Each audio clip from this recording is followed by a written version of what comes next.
Assalamualaikum warahmatullahi wabarakatuh.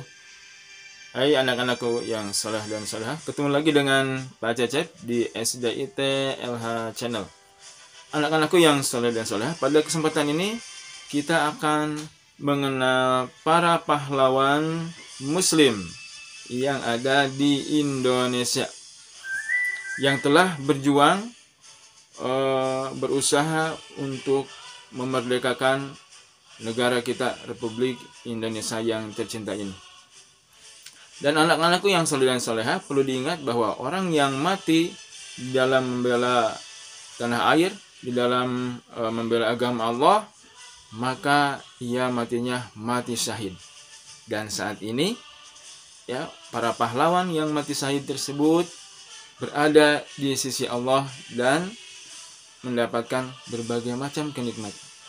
Allah sampaikan kepada kita, wala tahsabannalladzina qutilu fi sabilillahi amwata bal ahya'un inda rabbihim yurzaqun.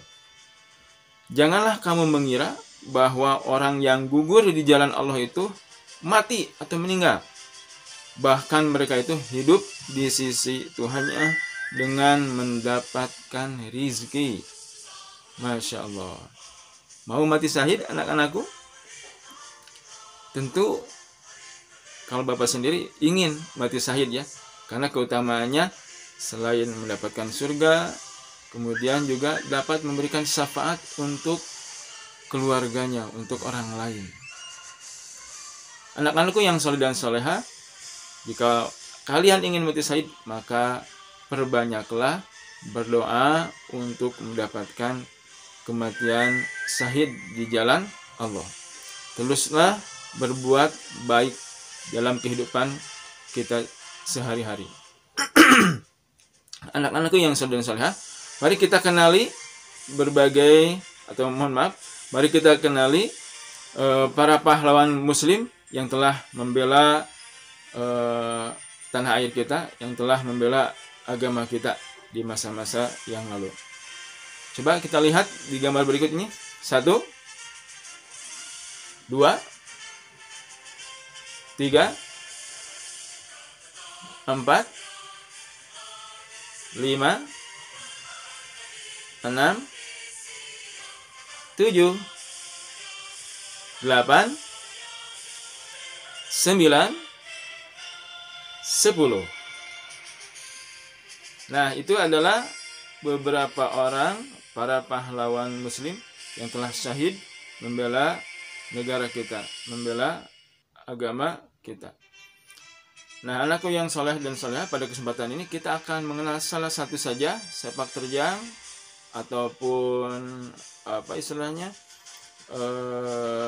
aktivitas ataupun perjuangan beliau dalam membela negara kita.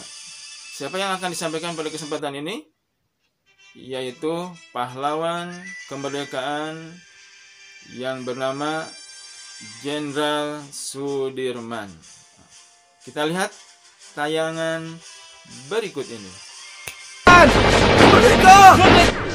Kita membutuhkan lebih dari sekedar keberanian dan tekad. Merdeka atau mati! Belum kapok juga kalian. Terima ini. Mereka pasti kalah dengan ini.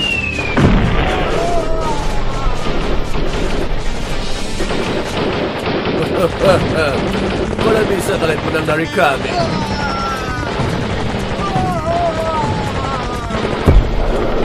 Gawat, sepertinya kita sudah terdesak. Kami tidak bisa bertahan lagi, Pak. Mesin peluru kita juga hampir habis. Semua mundur! Ah, kakiku! Kalian duluan! Kita menyambut di markas! Hati-hati! Merdeka! Kami belum menyerah. Kami akan kembali. Iya! Kami pasti kembali! Merdeka! Merdeka! Merdeka! Merdeka! Biarkan mereka istirahat.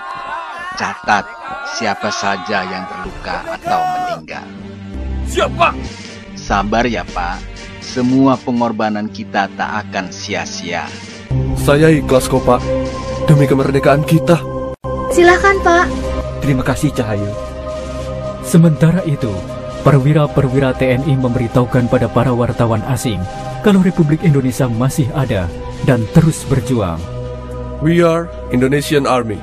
Now we are taking over Yogyakarta from the Dutch troops. Kolonel TB Simatupang mengatur agar berita serangan umum 1 Maret tersiar ke luar negeri melalui pemancar radio.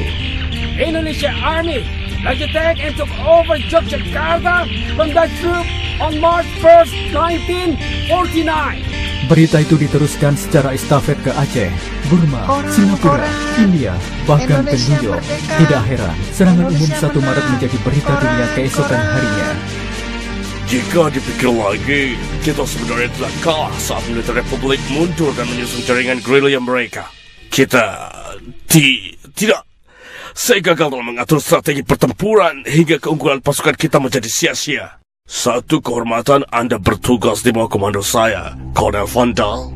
Awal bulan Mei 1949, Letnan Jenderal Spoor melepaskan jabatannya sebagai Panglima tertinggi Angkatan Perang Belanda di Indonesia.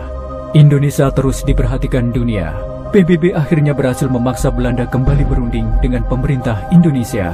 Tanggal 24 Juli 1949, pasukan Belanda di Yogyakarta ditarik mundur.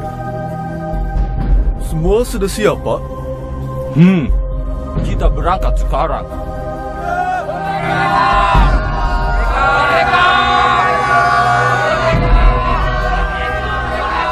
Saya senang bisa bertemu kembali dengan Bung Karno dan Bung Hatta.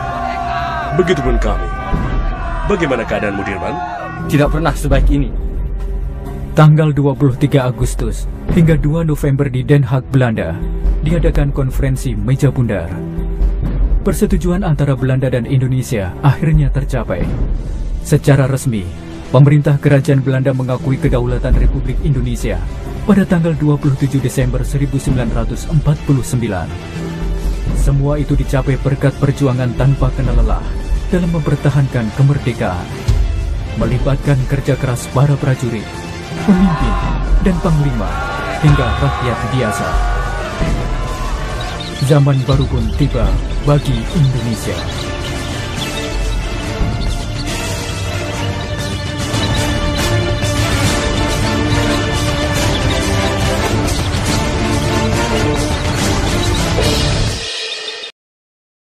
Nah, anakku yang soleh dan solehah, itulah sepak terjang perjuangan Bapak kita Jenderal Sudirman, pahlawan kita Jenderal Sudirman, yang telah berusaha untuk memerdekakan negara kita, membela negara kita, dan juga berjuang mempertahankan kemerdekaan negara kita. Walaupun dalam keadaan sakit, beliau tetap berjuang, bergerilya, naik gunung, turun gunung, masuk hutan, keluar hutan, dan Belanda pun susah untuk menangkap beliau.